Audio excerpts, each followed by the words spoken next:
Okay, don't tell anyone on this. This is on the down low, but I'm a Black Ops agent.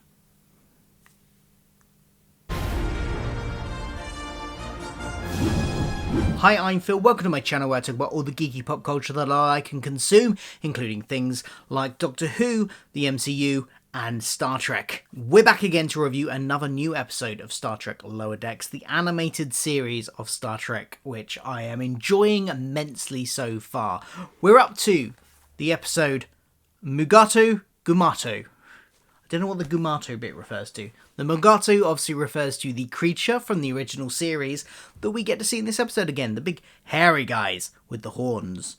They're in this episode. A lot of them, in fact. Now, I'm going to be going straight into spoilers, so if you haven't seen the episode, do go away, come back. If you were curious about what my thoughts are without spoilers, I would say this isn't my favourite episode so far of the season. I didn't dislike it, but I think it lacked something some of the other episodes this series and last series have had a bit.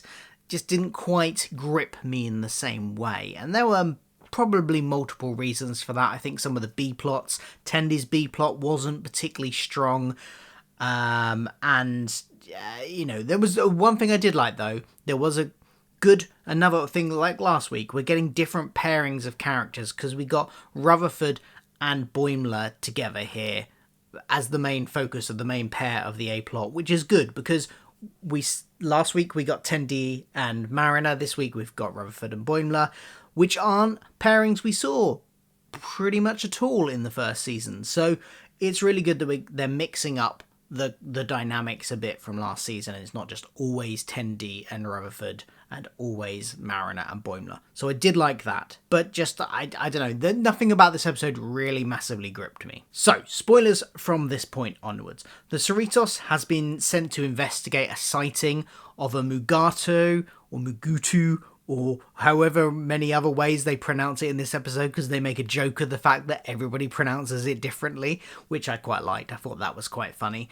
And initially they just think there's one there and they're going to find out why it's there. But on the mission with which Boimler, Mariner and Rutherford are sent, along with Shax, who I presume is now back as... because we were a bit unsure last week when he returned if he was returning as the head of security, but his status in that briefing room seemed to imply that he was. But the character from a couple of weeks ago that had been introduced as the new head of security, we see him as well briefly in the episode, so... he's still around?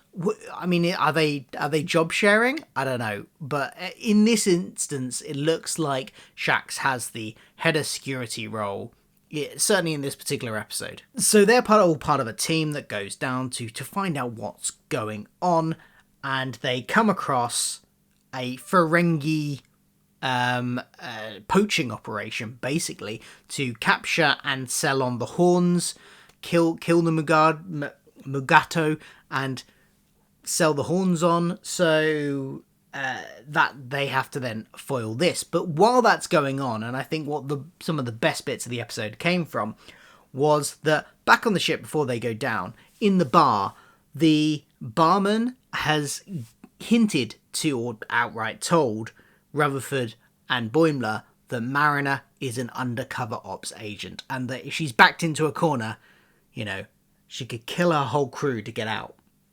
And that's put them on edge and made them question their friend. And they've got this paranoia throughout the episode, which comes up in some nice ways. It's quite funny seeing them go. And you know what? She could, I would have never believed she would have wiped out a crew, but I could absolutely believe that she was a Black Ops agent, potentially. If not now, at some point in the past, because... she is a very skilled fighter. She has been posted in a lot of places. So, like many conspiracy theories, there are nuggets of truth that just like somebody would put together and go, oh, I'm going to come up with this way out there explanation for it, for all of these little tiny happenstances. So I quite liked their paranoia and their conspiracy theorizing about it. That was quite fun, and seeing them getting more and more paranoid as the episode went through. When they find the Ferengi smuggling operation, I did initially wonder, because they'd gone to they'd made a point in the first series when they featured a Ferengi character to point out that the stereotypes of Ferengi are just that, stereotypes, and that they shouldn't be applied widely. The one Ferengi we saw who was playing up as that stereotype was then revealed at the end of the episode in season 1 to actually be a nice guy with a family who's just doing Mariner a favour by putting on a bit of a show for Boimler. But here, these really are ruthless, nasty Ferengi of the type that we saw in TNG. Initially, I was like, that's a bit of a shame that they've gone back to this kind of monoculture aspect, which Star Trek often falls back onto. But, as this show often does, it's very meta, it references that a bit later on, possibly a bit too late on in the episode for my liking, but they did eventually. Mariner goes, what are you, like some retrograde throwback Ferengi? And then she references, I think, the episode or the place where those Ferengi was first encountered on TNG. So I like the fact that they did actually meta reference that. But initially I was a bit unsure about why they were going back on the sort of monoculture aspect of the Ferengi. I will come back to that plot in a minute. Let's first of all talk about the other two plots, because there's sort of two other plots going on. One is with the bridge crew, who, when the initial thing kicks off down on the planet with the Ferengi and the Mugato, the person that they were selling, the Ferengi were selling the horns to, escapes and ends up pulling a bit of a con on the bridge crew of the Cerritos, who don't know what's going on down on the planet. They don't know about the Ferengi yet. So they have, he basically blows up his ship and makes it look like it was because of the Cerritos' tractor beams. And then the captain is very remorseful about that, and offers him a shuttlecraft, and then ends up giving him a load of her personal possessions to make up for his personal possessions. It's a big sort of con. One bit I really did like about that was just the line when they've got him when he's just been blown up, seemingly because of the tractor beam, and the person that had been activating the tractor beam says that it was the lowest tractor factor. I just love that. Rings off your tongue, doesn't it? The lowest tractor factor. What a lovely bit of wordplay. And, it was good to see the bridge crew a little bit, admittedly, but I don't know, there wasn't, beyond the tractor factor, which I liked, there wasn't really much to this plot that interested me. I just kind of wanted to get back to what was going on down on the surface. The other plot on the ship is Tendi's plot. She's not down on the planet with the rest of her friends. She's still in sickbay because that's where she's based. And she has this plot where she's getting walked over a bit, pushed around a bit, and lacking in confidence to step up. And the main doctor, I forget the species name, but the cat-like creature, tasks her with finding all the reluctant people that haven't come for their medical checkups on the ship. And Tendi has to go around and track them all down and corner them and get the scans, basically. And it was just kind of meh. I mean, for Tendi as a personal arc, it was nice to see her sort of gain that confidence that she was lacking at the beginning a bit.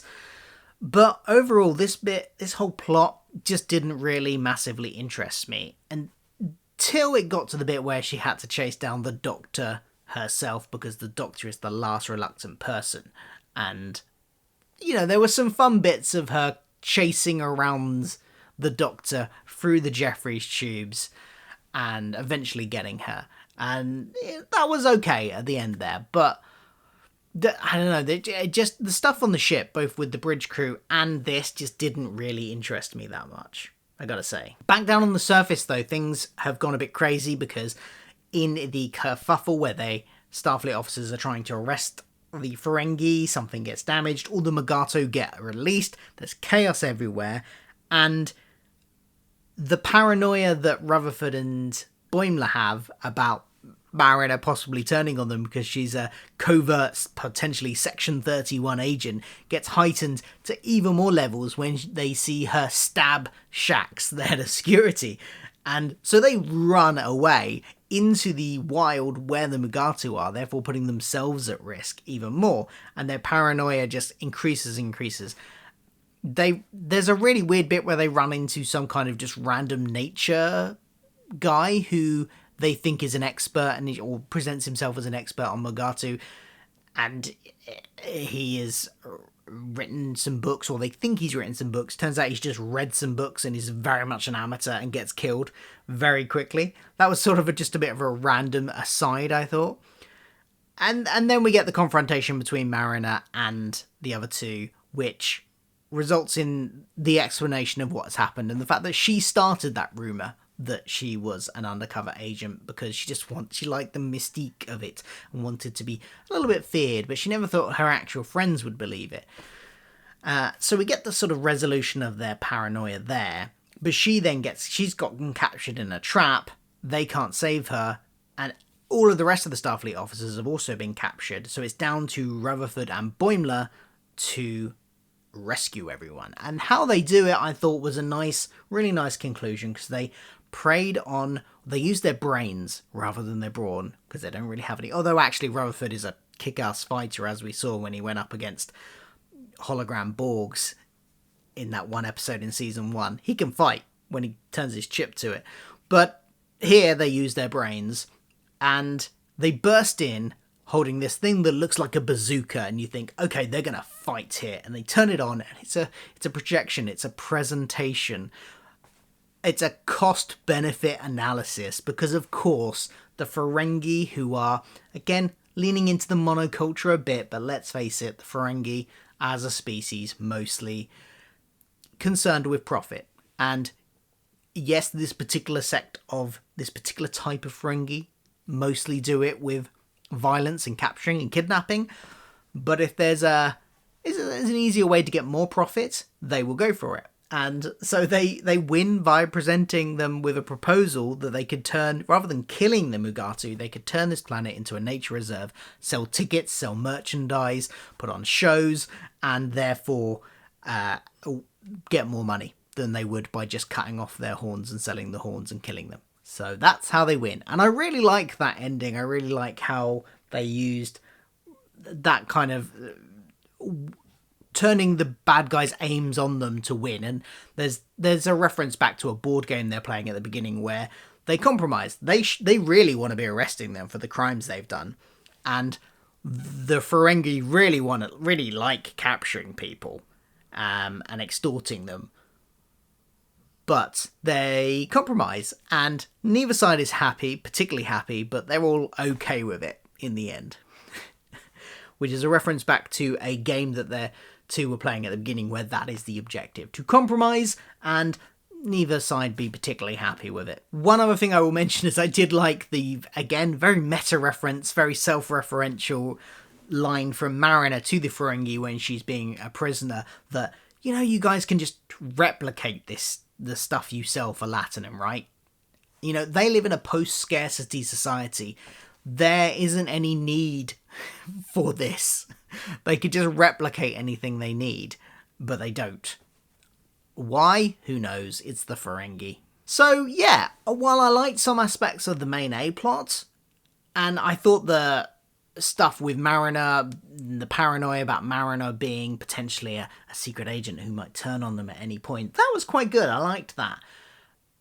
Just the stuff surrounding it, the B plots, the C plots, and just somehow the filler. It just didn't quite grip me as some of the episodes have. But you can't love every episode. So this is just one of the weaker ones. It's not a bad episode. It's just not quite as good as some of the others. What did you think about it? Do you agree with me? Is this one of your least favourite of the season? Or maybe you're the complete opposite. Maybe you love this episode and this is your favourite so far. Absolutely fine and valid point. Put it in the comments below and explain why. I'll see you next week for another review. Until then, goodbye.